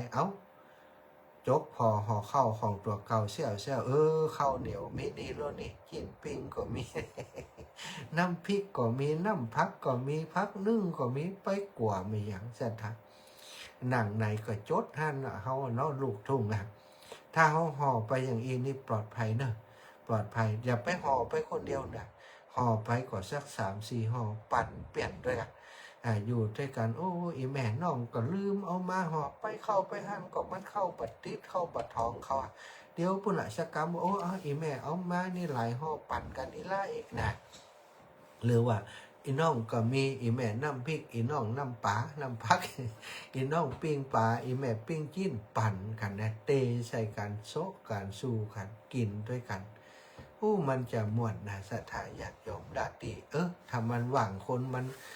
สว่างมันซาแล้วก็ได้ข่าวว่าก๋วยเตี๋ยวอาจารย์สมชาติล้ำนักหนาก็เขาไปจิ้มที่ไหนก็ว่าล้ำ ไปจิ้มเลยนะไปกินเลยนะอาตมาเลี้ยงเต็มที่แต่ว่าสตังของคุณโยมทั้งหลายนะเปิ่นหอมมาได้หลายเหมือนกันนะเปิ่นหอมมานี่เกือบจะกุ้มเหมือนกันนะศรัทธานะต้องใช้คำว่าเกือบจะกุ้มเพราะลงทุนไปหลายเนอะลงทุนตึงซื้อหม้อใหม่ตัวศรัทธาเพราะอะไรยังเพราะว่าหม้อที่จะต้มน้ำซุปต้มอะไรอย่างนะมันแบบปอซื้อเพิ่มแฮมว่ากันไปเนี่ยอย่าได้เนี่ยงานใหญ่จะไปเสาะยืมเปิ่นมันก็อายเปิ่นเนาะไปลงทานถึงจะซื้อคือเขาอุปกรณ์ต่างๆก็เพิ่มแฮมหลายอย่างพร้อมกับของที่จะนำไปต้องเป็นของที่คุณภาพนะศรัทธาราคาจะแพงกว่าจากมันเถอะขอให้ปล่อยแม่ได้กินของดีๆล้ำๆวันนี้มีหลายท่านที่หอมมาศรัทธาอาตมาพอซองแล้ววันนี้ต้องขอใส่หัวดกเด็กเลยนะบ่สามารถจะประกาศให้ได้แต่เลยเพราะอย่างเพราะมันนักถ้าอาตมาประกาศในต้นชั่วโมงไปยันถึงท้ายชั่วโมงมันบ่จบพอมันบ่จบก็จะมีปัญหาบัดเดี๋ยวนี้ตกลงรายการสารธรรมกับว่ารายการประกาศชื่อคนหอมบุญยุ่งกับครูบาอาจารย์ทำให้ครูบาอาจารย์และสถานีเดือดร้อนอาตมาขอทำความเข้าใจกับอีปออีแม่ทั้งหลายอาตมาได้ปั่นปอนไปแล้วที่ศรัทธาให้หอมมาเนาะแล้วก็ ชื่อศรัทธาทุกคนที่เปิ่นหอมมาอาตมาจดไว้ในสมุดเนี่ยนะแล้วก็วันพรุ่งนี้ถึงซองจะไปอยู่ที่รวมกันที่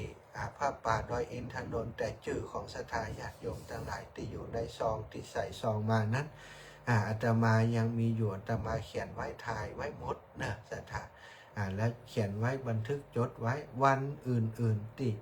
จะทยอยบอกจะทยอยประกาศที่ว่ามีข่าวสารงานบุญที่ประชาสัมพันธ์ก็จะเอาส่วนนี้มาประกาศให้ทราบว่าวันนั้นพระป่า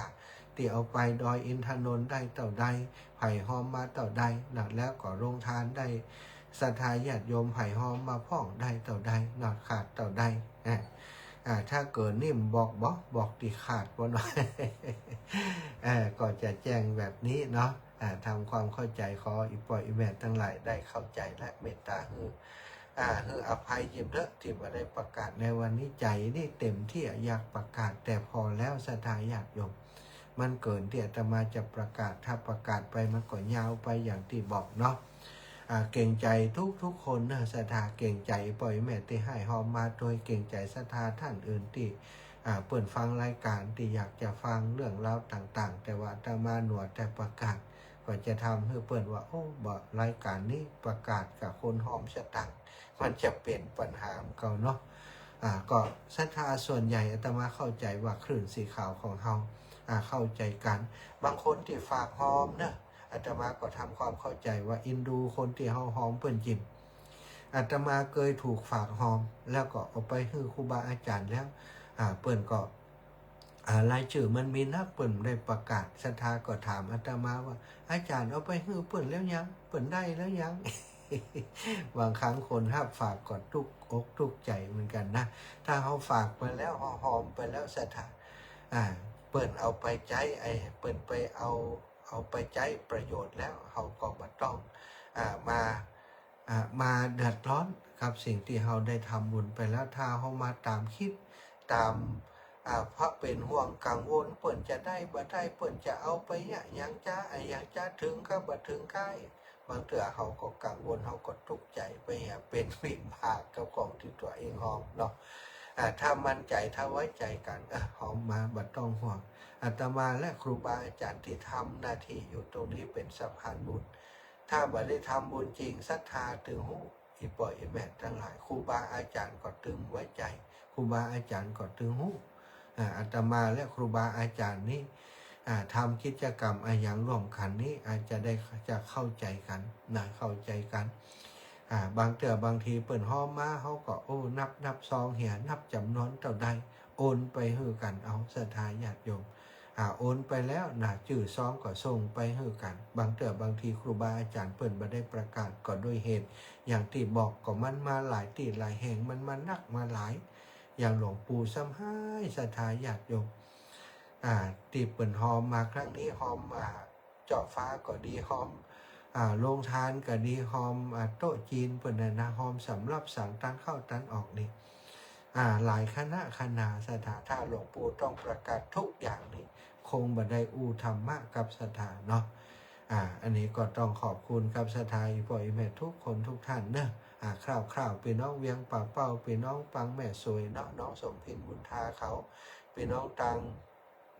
เมืองฝางเนี่ยคุณโยมกนกพิชัยนาโยมแม่ชงดีเชื่อกันทาทุกคนที่หายหอมฝากมาพี่น้องตังเชียงใหม่บ่ได้มาแต่ก็ฝากครูบาอาจารย์มาได้รับแล้วหมดเนอะฝากทุกปียุ้ยมาฝากพระครูชลทานมาอาตมาได้รับแล้วฝากหลวงปู่ไว้อาตมาก็ได้รับแล้วสถาปะกันต่อตัวถวายอาตมาก็รับแล้วปั่นปอนแล้วเนาะก็ถือว่าอนุโมทนาบุญขอบคุณกับทุกคนทุกท่านเนอะ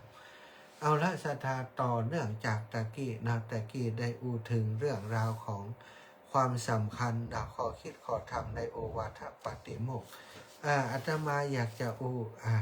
ก่อนจะถึงโอวาทปาติโมกข์สักน้อยหนึ่งเนาะวันสำคัญทางพระพุทธศาสนานั้นมีอยู่3วันคร่าวๆเนอะศรัทธา4 วันนะ4 วันก็คือวันวิสาขบูชาวันพระพุทธนะวันที่เป็นเหมือนกับวันเกิดขึ้นของพระพุทธเจ้าศรัทธาวิสาขบูชามันตรงกันเนี่ยถึง3อย่างวันประสูตินี่พระพุทธองค์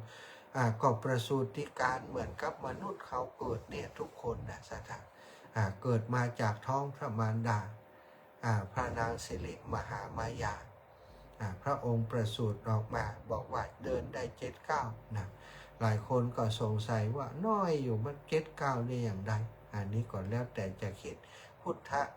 ปาฏิหาริย์ย่อมจะมีนะบุคคลสำคัญของโลกบุคคลพิเศษมันจะไปเหมือนเขาได้อย่างใดสักเนาะบางพ่องก็ว่าโอ้ย่ำพองว่าพอควายนะเกิดมาทุบเดียวก็ลึกตึกตักเดินได้มันเป็นไปได้อยู่ไปเทียบประจงประใจเขาก็ได้เนาะปาฏิหาริย์นี้ย่อมจะมีสถาญาติโยมแต่ว่า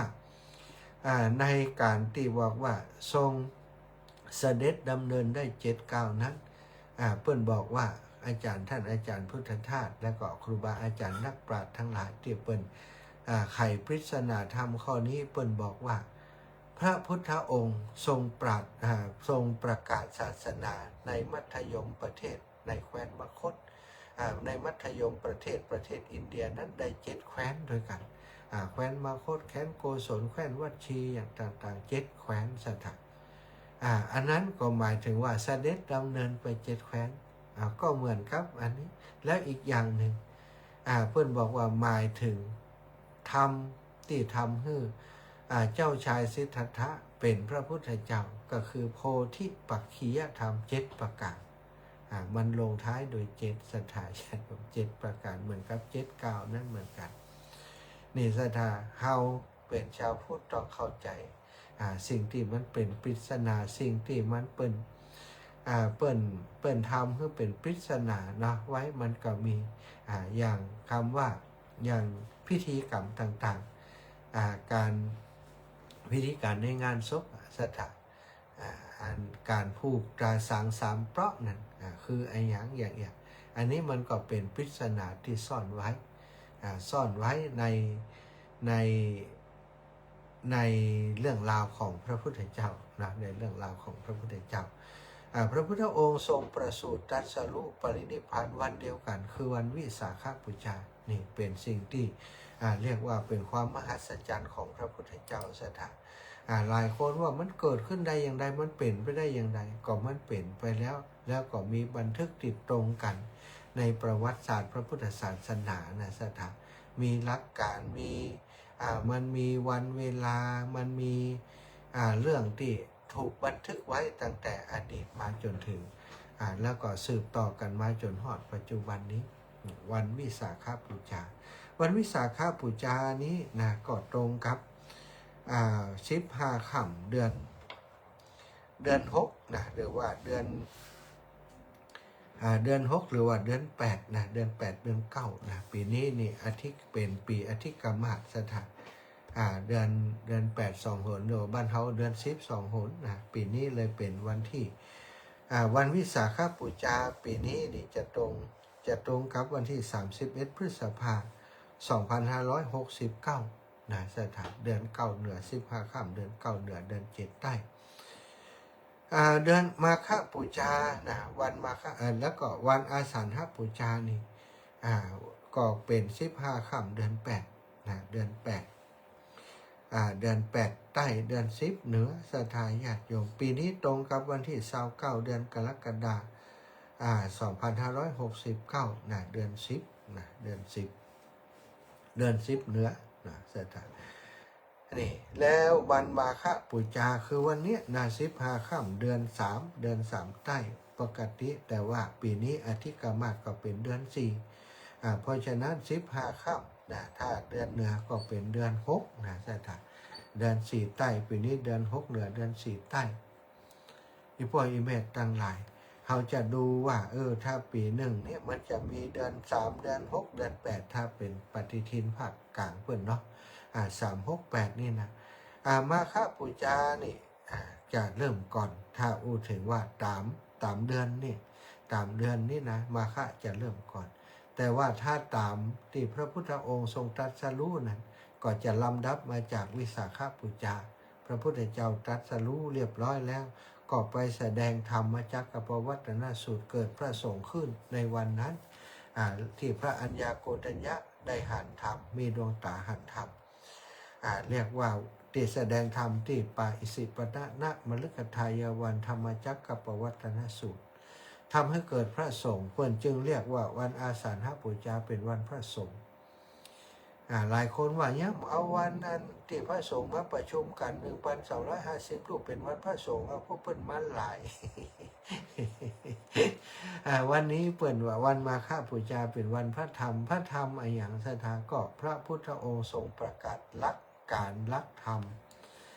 ลักธรรมเตตมาได้กล่าวไปเมื่อสักครู่นี้นะก็คือเรื่องของอุดมการณ์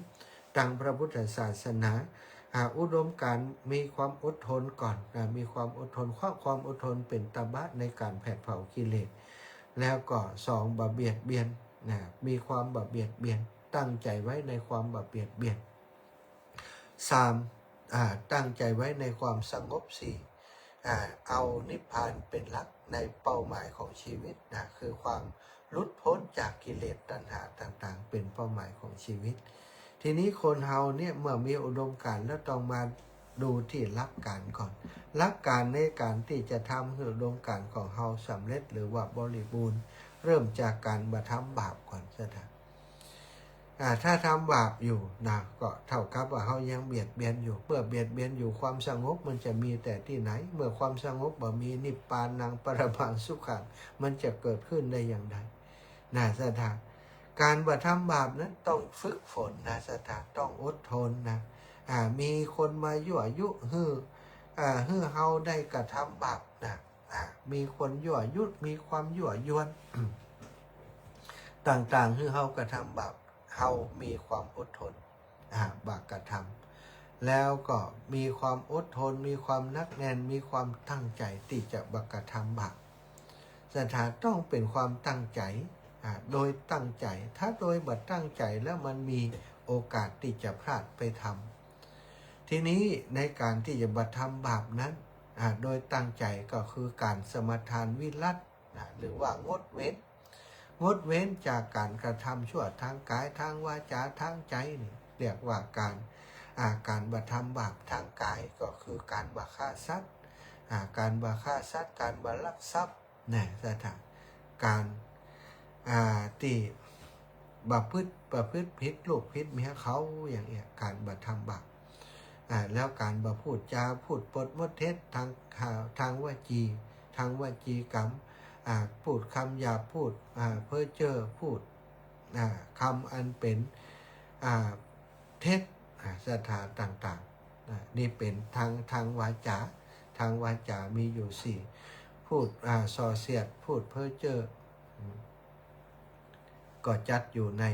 วาจา4วาจามี4แล้วก็ทางใจก็มี3ชนิดสถานงดเว้นจากการเบียดเบียนคนอื่นเพ่งโทษคนอื่นเป็นผู้มีมิจฉาทิฏฐิเนี่ยมีความหันติพิษมิจฉาทิฏฐิต่างๆการคิดริษยาการเพ่งโทษผู้อื่นนี้จะทำให้เรามีโอกาสทำบาปฉะนั้นคนที่บัทำบาปก็ต้องบ่เพ่งโทษคนอื่นต้องเป็นคนที่บ่กล่าวคำเท็จบ่อู้จาหลอกลวงผู้อื่นถึงจะละเว้นจากการทำบาปได้เมื่อเราละเว้นจากการทำบาปได้สถานจิตใจของคนที่ละเว้นที่มันมีเมตตานั้นมันกุศลความสบายใจความเบิกบานใจมันก็เกิดขึ้นการทำกุศลให้ถึงพร้อมอันนี้ก็เป็นหลักการข้อที่2เมื่อบ่ทำบาปแล้วสถานญาติโยมความดียังบ่เกิดบริบูรณ์ต้องทำความดีตัวเองความดีในที่นี้ก็เริ่มจากเตี่ยอย่างได้ได้ไปเป็นประจำความดีที่เราจะต้องเริ่มทำปกติคนเรามีนิสัยตนีที่เหนียวหักตัวกลัวตายแน่สถานตนีที่เหนียวก็ต้องสล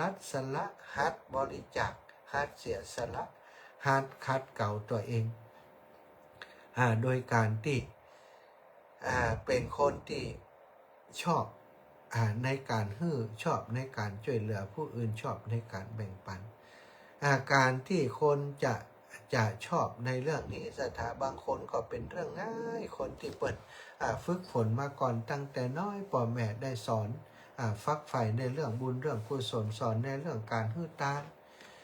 เฮาเกยในการฮื้อตานเกยในการช่วยเหลือผู้อื่นเกยในความเสียสละมาตั้งแต่น้อยมันก็ง่ายในการที่จะทำต่อ แต่ว่าบางคนนี่บ่เคยนะศรัทธาบ่เคยเข้าวัดบ่เคยฟังธรรมบ่เคยปฏิบัติในเรื่องอย่างนี้ แม้จะเป็นชาวพุทธก็ตามบ่เคยฮื้อไผบ่เคยช่วยเหลือไผคนเฮาบ่ทำเองก็บ่ควรจะได้บางทีเปิ่นเดือดร้อนโดยสาเหตุอะไรอย่างต่างๆแต่เฮาก็เอาความหันของเฮาว่าบ่ทำก็บ่ควรจะได้กิน บางคนบ่มีให้มีนานะได้เกิดเขาอยากมากแพงบ่มีกินเปิ่นมาขอกินโอ้มือไม่มีอยู่มาขอกินนะอย่างขอทานทั้งหลายในสถานบางคนเพราะวาสนาเพราะวิบากกรรมที่เปิ่นเกิดมาด้วยกรรมที่ทำไว้แต่การก่อนอย่างที่เราได้ฟังในนิทานทั้งหลายเนาะมีพระเถระรูปหนึ่งที่หว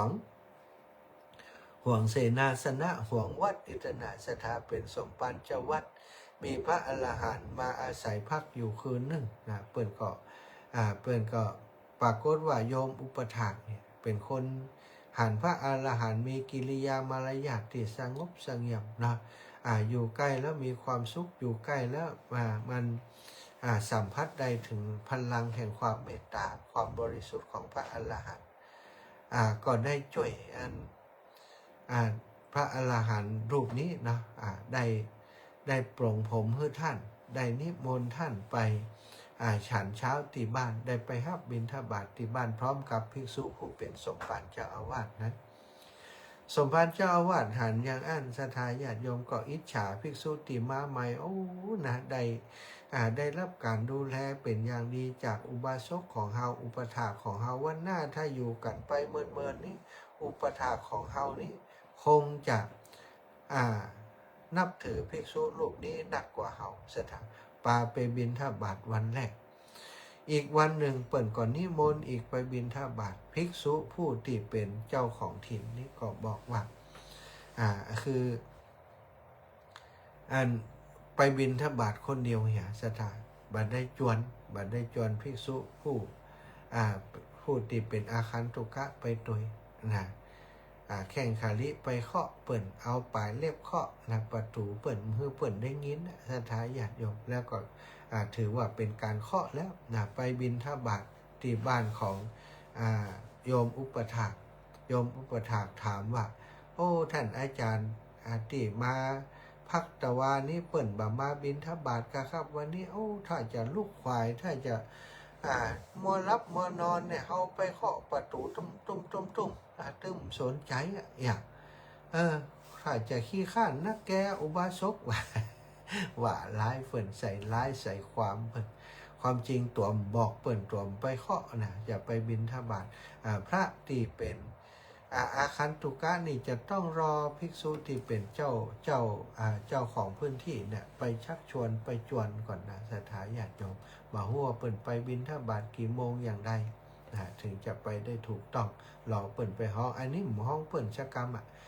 บอกว่าไปห้องแต่ว่าใจปลายเล็บเคาะบ่ให้เปิ่นได้ยินเนี่ยแล้วก็บอกว่าเคาะแล้วนี่คือโกหกศรัทธาโกหกแล้วก็ใส่ร้ายปลายสีเปิ่นด้วย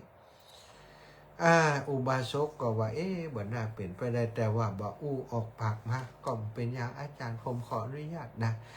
คือพระภิกษุรูปนั้นฉันเรียบร้อยแล้วก็เอาเข้านี้ใส่บาตรของภิกษุรูปนั้นไปว่าฝากไปให้ท่านอาจารย์จิมเปิ่นถ้าจำสบายหรืออย่างถึงได้ตื่นสายถึงได้บ่ได้มาได้เป็นอย่างว่าหับไปแล้วศรัทธาญาติโยมก็เอาไปเททิ้งว่าไปเดินไปถึงกลางทางว่าประโยชน์อย่างที่จะให้ภิกษุผู้นั้นมันได้กินอาหารล้ำๆอย่างอีกถ้ามันได้กินอาหารล้ำๆอย่างอีกมันก็จะไปไหนกันอีหล่ะเอาไปขวางไปตุ่มเหี่ยนะศรัทธาเอาไปทิ้งไปขวางเหี่ยมันกินหมดกินโคตรยังดีกว่าบ่ต้องได้กินอันนี้ว่าศรัทธาเอาโดยวิบากกรรมนี้นะศรัทธาญาติโยมตายตกนรกนะได้รับวิบากในนรกอบายภูมิเกิดมาเป็นมนุษย์คัดสนอดอยากบ่ได้กินดีเลยบ่ได้อิ่มแม้แต่มื้อเดียวเลยศรัทธาทุกภพทุกชาติที่เกิดมาจนเกิดมาชาติสุดท้ายแล้วก็เป็นชาติที่ท่านได้บรรลุอรหันต์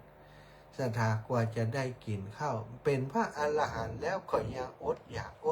อย่างใดเป็นสัตถิวิหาริกของพระสารีบุตรไปบิณฑบาต ไปบิณฑบาตที่ไหนศรัทธาญาติโยมเปิดบาตรออกมาคนก็ว่าคนหันบาตรนั้นเต็มไปด้วยข้าวจนพูนโจพวกมันเปิ้นก็เลยมาใส่ว่ามันเต็มแล้วแต่ความจริงบาตรนั้นว่างเปล่าท่านจึงบักได้กินอิ่มแม้แต่มื้อเดียวกระทั่งเป็นพระอรหันต์พระสารีบุตรรู้เรื่องนี้นะวันสุดท้ายวาระสุดท้ายของภิกษุรูปนี้ก่อนจะนิพพานพระสารีบุตรได้ถูกไปบิณฑบาตมาเฮือเปิ้นกินแล้วก็กำบาตรของตัวเองไว้ถ้าส่งบาตรของท่านไปฮือภิกษุรูปนั้นกินนะศรัทธาเข้าในบาตรก็จะหายว่าไปบ่มีเนี่ยท่านเลยได้กำไว้นะก็เปิ้นได้กินข้าวอิ่มมื้อสุดท้ายแล้วก็นิพพานในวันนั้นศรัทธา อันนี้ไม่ใช่ธรรมดานะนี่ศรัทธาญาติโยม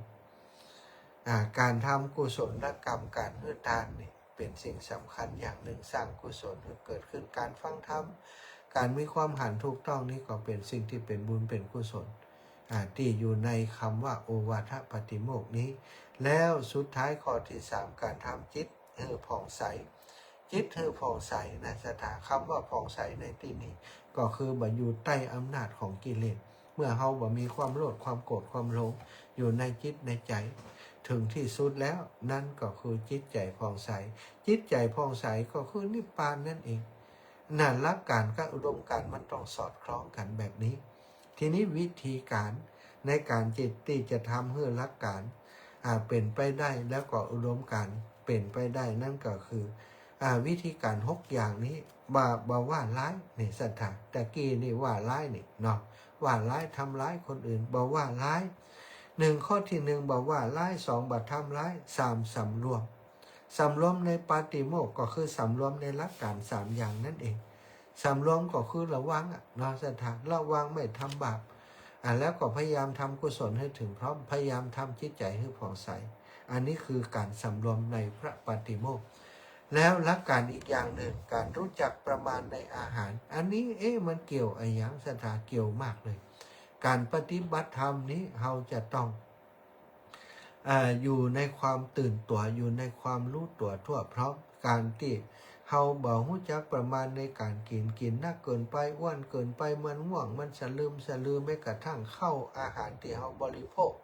ถ้ามันเป็นของที่ย่อยยากของนักนี่มันก็ง่วงสลืมนี่ควรจึงได้บอกว่าการรู้จักประมาณในอาหาร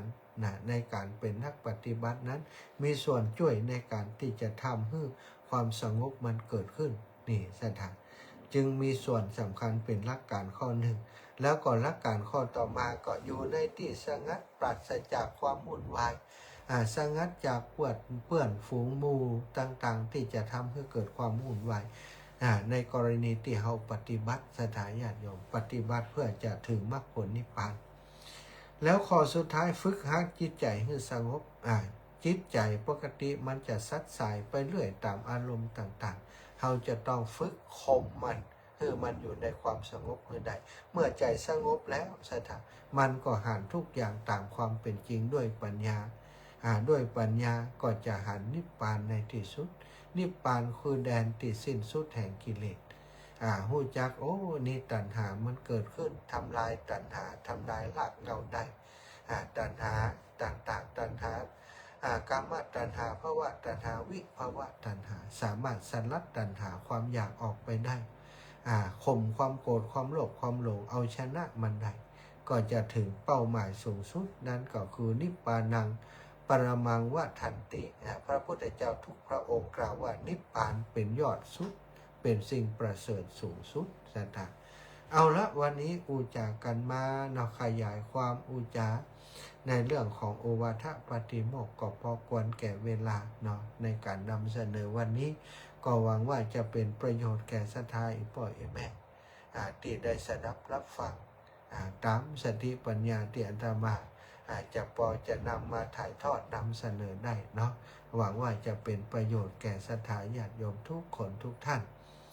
เอาละขอบคุณนุโมทนาบุญติดตามกันมาถึงเวลานี้เปิดสายให้ศรัทธาญาติโยมก็โทรเข้ามา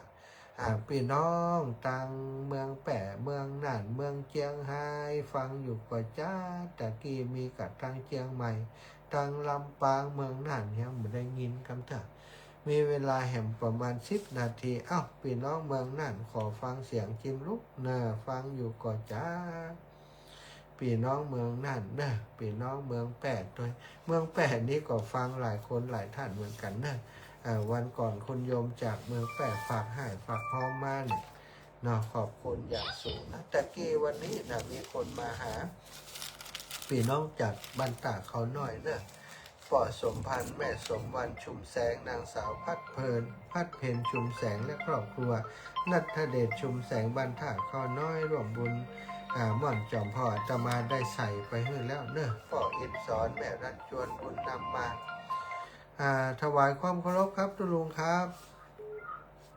มาตรการครับ ครับผม ครับผม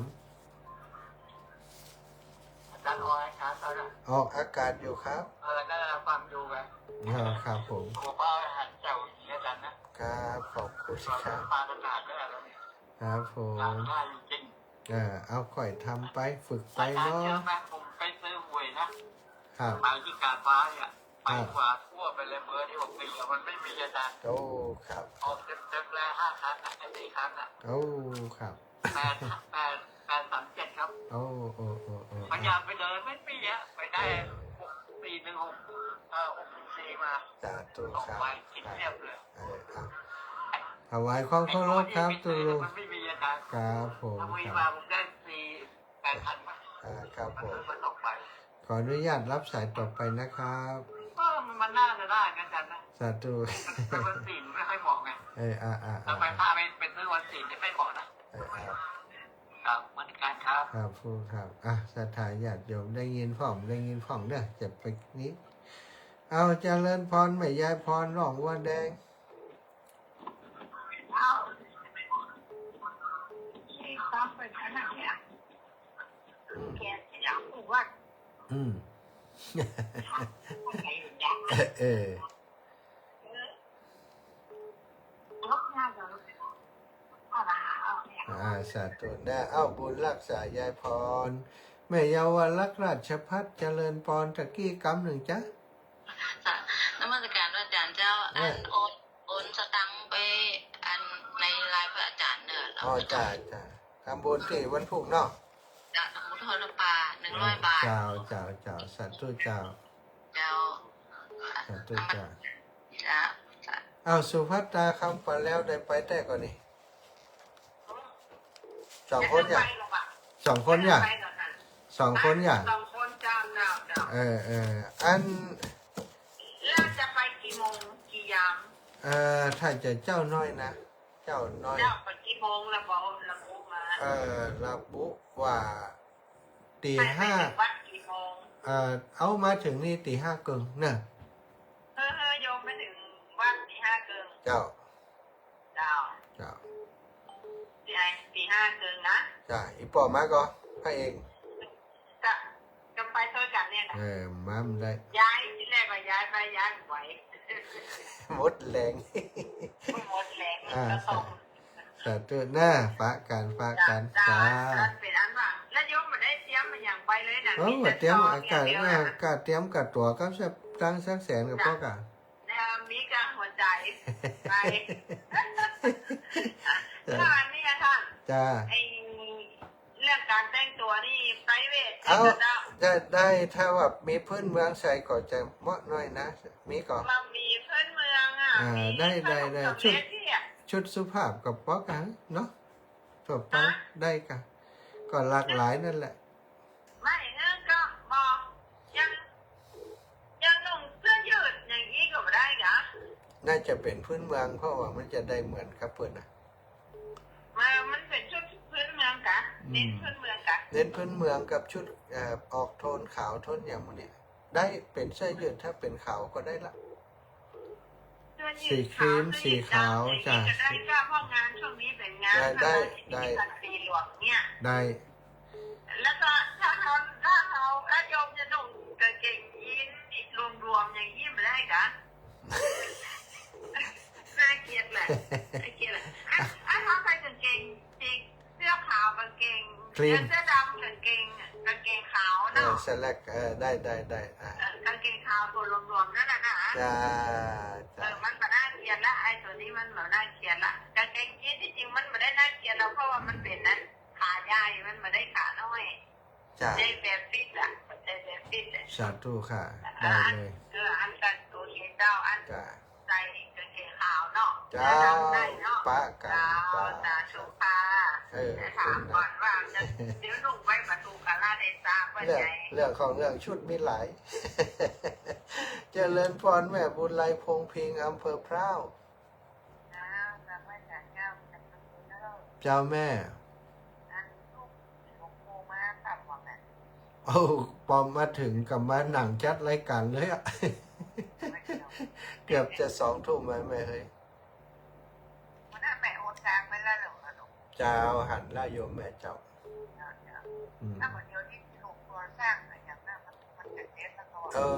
ถ้ายังแหมนี่โยมแม่ตอนนี้อันเทคานเรียบร้อยแล้วถมดินกำลังเซ็ตแล้วก็จะเทปื้นก็จะก่อบางส่วนก่อนแม่มีตังถึงแค่ก่อบางส่วนก่อนเอาตามนั่นก่อนนะเจ้าเจ้าแม่เจ้าจ้าสาธุนะแม่นะบุญรักษาแม่เจ้าจ้าแม่บัวผินเรือนแก้วบันเห็ดจ้าดูเจ้า จ้าวันนี้จะถามว่าอันนี้ตัวที่อันนั่นเลยแก้มผมเหมือนกับเจ้า ใจแล้ว อ๋ออย่างก็บอกเข้าใจแล้วเนาะจ้าเจ้าไปปฏิบัติธรรมมาแค่นี้ว่าวันนั้นเจ้าตันแล้วเนาะจ้า จะใครดูดีเท่าไหร่เนาะหวานน้อยมันน้อยยังรับเจอกันลูกล่างป่ะน้อยมันยิงจะรับมาในบุญใจบ่อ้ายยังรับจ้ะคนเก่งคนครับผมอยู่กับคุณยายคุณย่าดีๆเนอะครับผมขอบคุณเอาดูก็หมดเตียนหลังนักขลาดเจ้าไปปวดลมเปิ้นเนาะเจ้าเป็นลมเป็นกระลาดตัวน้อยอยู่นี่บุญรักษาแม่เนอะบุญรักษาขอสายสุดท้ายแม่คำมวลถ้ากุลกิจอำเภอพร้าวเนอะสตาสายนี้จะเป็นสายสุดท้ายเจริญปอนเจ้าไว้สาเนอะมาจานเจ้าอีแม่คำมวลจ้าเจ้าโทรมาได้กับอาจารย์จังนะมันสายนักน้อยโยมแม่เนาะจ้าวันนั้นไหนโทรไปกับประชุมกันประชุมประชุมจ้าขอโทษเนอะเป็นยังกะเป็นยัง